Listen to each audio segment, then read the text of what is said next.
आज हम बात करेंगे ऋषि सुनक के बारे में। ऋषि सुनक आज ब्रिटेन के प्रधानमंत्री है, लेकिन मुद्दा ये है कि ऋषि सुनक क्या सच में इंडियन ओरिजिन है?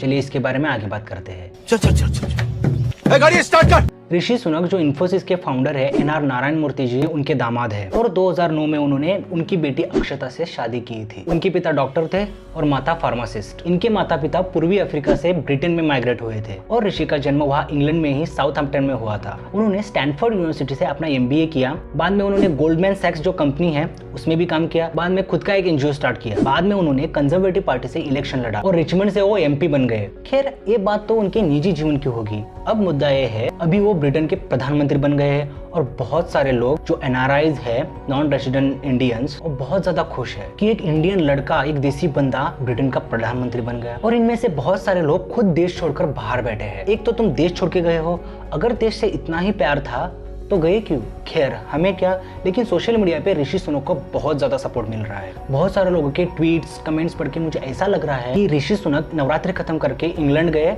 और वहां जाके प्रधानमंत्री बन गए। हाँ, मैंने भी किया था, ट्वीट किया था, पोस्ट किया था, लेकिन मुझे लगा कि इस पे एक वीडियो आनी चाहिए। मैंने इस पे थोड़ा रिसर्च किया और मुझे लगा कि ये बात आप लोगों तक पहुंचनी चाहिए। ये मैं भी मानता हूँ कि ये इमिग्रेंट फैमिली की सक्सेस स्टोरी है, बट उनके जो दादा दादी थे कैसे इमिग्रेंट बन गए और ईस्ट अफ्रीका जाके बस गए। बाद में वो इंग्लैंड आए, यहाँ पे इंग्लैंड में ऋषि का जन्म हुआ। बाद में वो PM बन गए। इंग्लैंड का पहला नॉन वाइट एक हिंदू PM बना है और एक बहुत बड़ी बात है। और मैं ये भी समझ सकता हूँ कि ऋषि सुनक का PM बनना बहुत लोगों के लिए गर्व की बात है। आखिर हो भी क्यों ना, इतने साल ब्रिटिशर्स ने हमारे ऊपर राज किया, हमारे ऊपर अत्याचार किया, चोरी करके यहाँ से सारा धन ले गए। बहुत लोगों को लग रहा होगा कि अपना टाइम आ गया। बात सही है, लेकिन आगे एक ट्विस्ट है। ऋषि सुनक भले ही एक हिंदू है, लेकिन उनके पिताजी डायरेक्ट पंजाब से इंग्लैंड नहीं गए थे। उनके पिताजी का जन्म आज के केनिया में हुआ था और उनके पिताजी आजादी के 12 साल पहले ईस्ट अफ्रीका चले गए थे, यानी कि 1935 में, एक बेटर अपॉर्चुनिटी ढूंढने, एक बेटर लाइफस्टाइल के लिए। ना तो ऋषि के पिताजी इंडिया में रहे, ना ऋषि सुनक इंडिया में रहे। लोग बोल रहे हैं कि हमारा ऋषि, हमारा लड़का ऋषि सुनक कितना शोर मचा रखा है। मगर मैं आपको एक बात बता दूं, ऋषि सुनक के PM बनने के बाद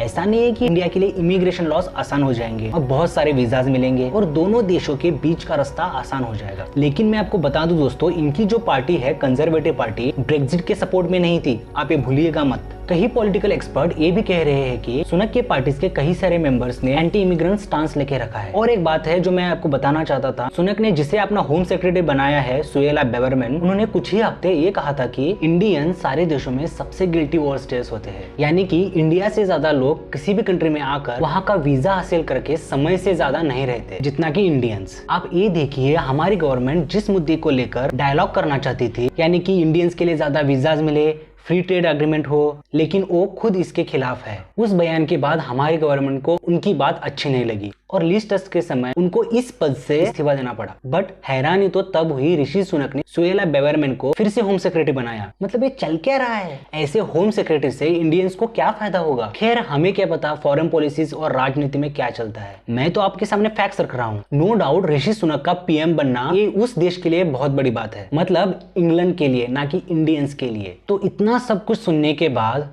अगर आपको लगता है कि ऋषि सुनक इंडिया से है तो आप गलत हो। और एक सवाल ये भी है कि उन्होंने फिर से सुएला बेवरमैन को होम सेक्रेटरी क्यों बनाया, राइट? नीचे कमेंट में बताइए आपकी क्या राय है। ऐसी इंटरेस्टिंग वीडियोस के लिए मेरे चैनल को सब्सक्राइब कीजिए। मिलते हैं नेक्स्ट वीडियो में। जय हिंद।